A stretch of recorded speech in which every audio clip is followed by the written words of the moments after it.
Ya. Tujuh. Oke, sekarang kita mau diskusi dulu sebelum kita masuk. Pertanyaannya kita renungkan di awal. Mengapa kita peduli dengan pelayanan anak? Ya, ada kawan kita dari HKBP Lipo Karawaci, ya. Ada Inang Tilma Manihuru, Inang Neda Hasibuan. Mari boleh jawab, Inang, silakan boleh di-unmute dirinya. Mengapa sih kita peduli dengan pelayanan anak? Mari Nang, silakan Inang Tilma. Karena anak-anak adalah generasi penerus kita dan mereka yang akan meneruskan apa yang kita meneruskan pelayanan ini. Setuju ya, Mang Inang ya? Tepat sekali Nang Tilma. Generasi penerus. Suatu bangsa saja begitu peduli mempersiapkan generasi penerus. Pertanyaannya, sampai di mana gereja HKBP sungguh-sungguh peduli mempersiapkan generasi penerus, ya? Dan kita rindu kebersamaan lewat KCE, ini adalah salah satu jawabannya, ya. Oke, Inang Neda mungkin boleh, silakan Inang. Karena anak-anak adalah masa depan. Oke, masa depan, betul. Gerejanya dibangun bagus-bagus, ya. Fisiknya bagus, tapi kalau tidak ada generasi penerus, kembali kita sering kalau HKBP itu orientasinya mungkin ke Jerman, ya. Nah, di sana banyak gereja ternyata tidak terlalu penuh lagi, ya.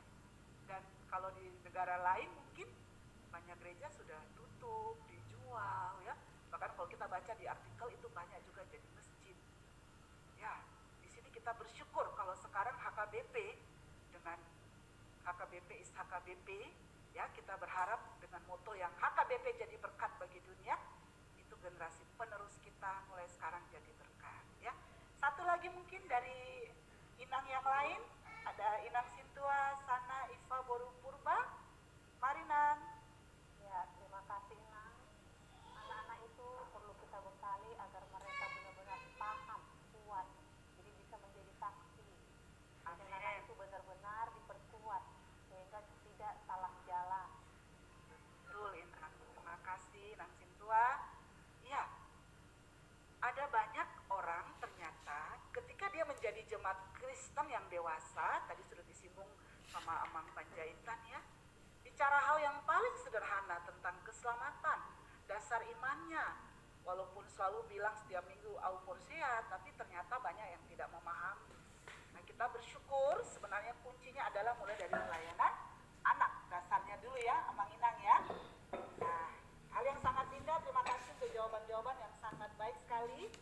Tapi fakta di lapangan, sebenarnya ada banyak orang menyebut diri guru sekolah minggu, pelayan anak, tapi dia tidak sungguh-sungguh peduli dengan pelayanan anak, ya.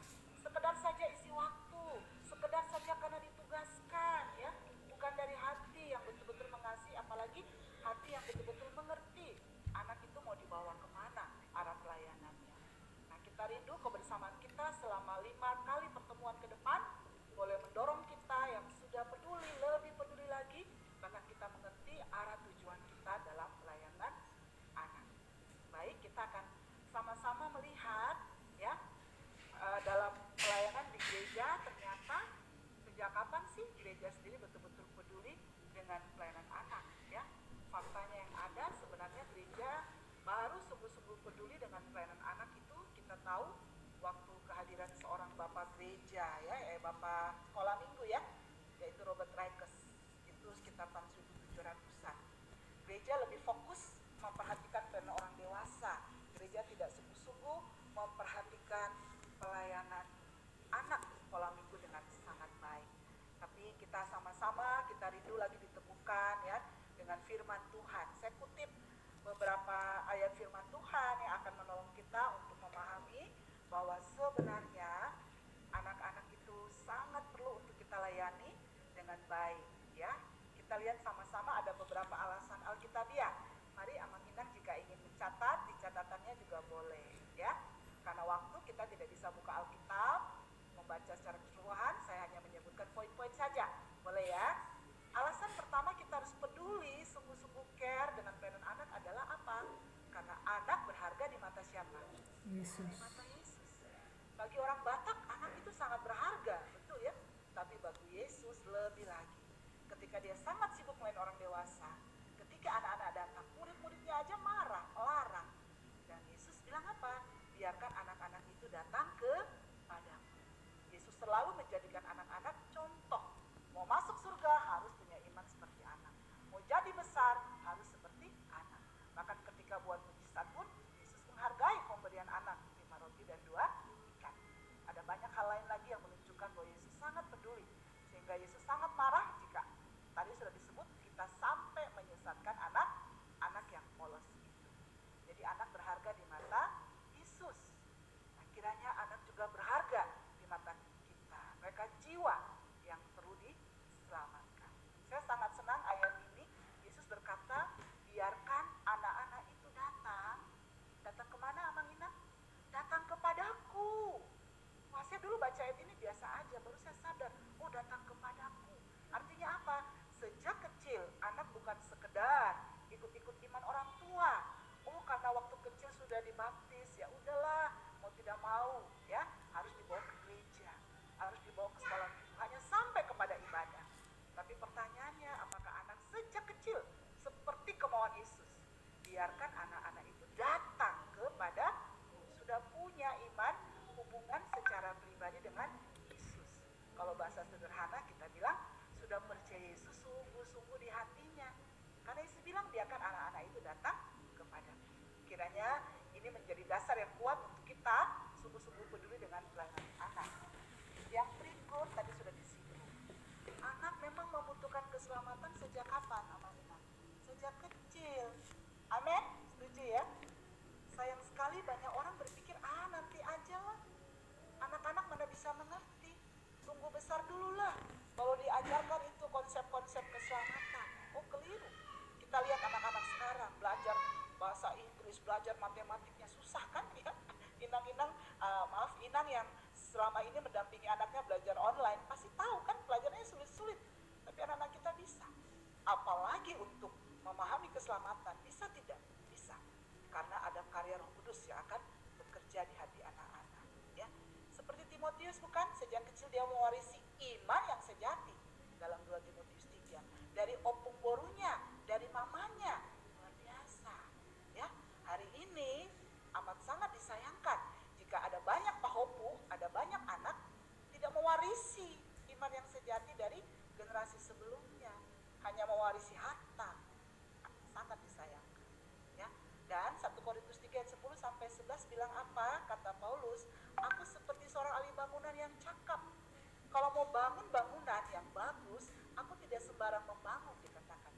Yang dibangun duluan apa, Mang Inang? Kalau kita bangun rumah, apakah atap atau dinding? Tidak, pasti apa? Pondasi, bukan?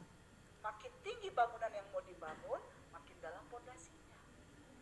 Sangat amat disayangkan jika kita tahu anak-anak dalam era yang dibilang era industri 4.0 ini ya, 4.0 ini ya, yang dengan berbagai macam kemajuan yang berdampak positif maupun negatif. Anak-anak kita tidak dibekali dengan dasar iman yang teguh, ya. Paulus bilang, aku sebagai seorang ahli bangunan yang cakap tidak meletakkan dasar yang lain, hanya satu dasar, yaitu apa? Yesus. Sangat sayang kalau anak-anak itu terlahir sebagai anak dalam keluarga Kristen, tapi sejak kecil dia punya dasar-dasar yang lain untuk menjalani hidup, apalagi untuk dapat keselamatan, bukan satu dasar, yaitu Yesus. Sebabnya kita harus sungguh-sungguh peduli supaya anak-anak sejak dini memang punya fondasi iman yang benar hanya kepada Yesus seperti Timotius. Dan yang ketiga, luar biasa, dikatakan alasan Alkitabiah kenapa kita harus sungguh peduli melayani anak, harus betul-betul serius, karena melayani anak sekarang berarti kita menyelamatkan 3 generasi. Kalau kita ber-PI, anak mendengar Injil, dia selamat, dia percaya dia selamat, maka kita sudah menyelamatkan 3 generasi. Amsal 22 bilang apa? Didiklah, kata lain dipakai, latihlah orang muda menurut jalan yang patut baginya, maka pada masa tuanya pun dia tidak akan menyimpang. Amin. Amin. Fakta di lapangan seringkali waktu anak-anak dia begitu imut-imut, begitu tulus, begitu senang beribadah, bukan? Tapi mulai remaja, mulai susah diajak baca Alkitab, mulai susah diajak ngobrol-ngobrol rohani, betul? Nah, waktu pemuda, lebih banyak lagi waktunya mungkin untuk kuliah, sudah jarang ke gereja, apalagi sudah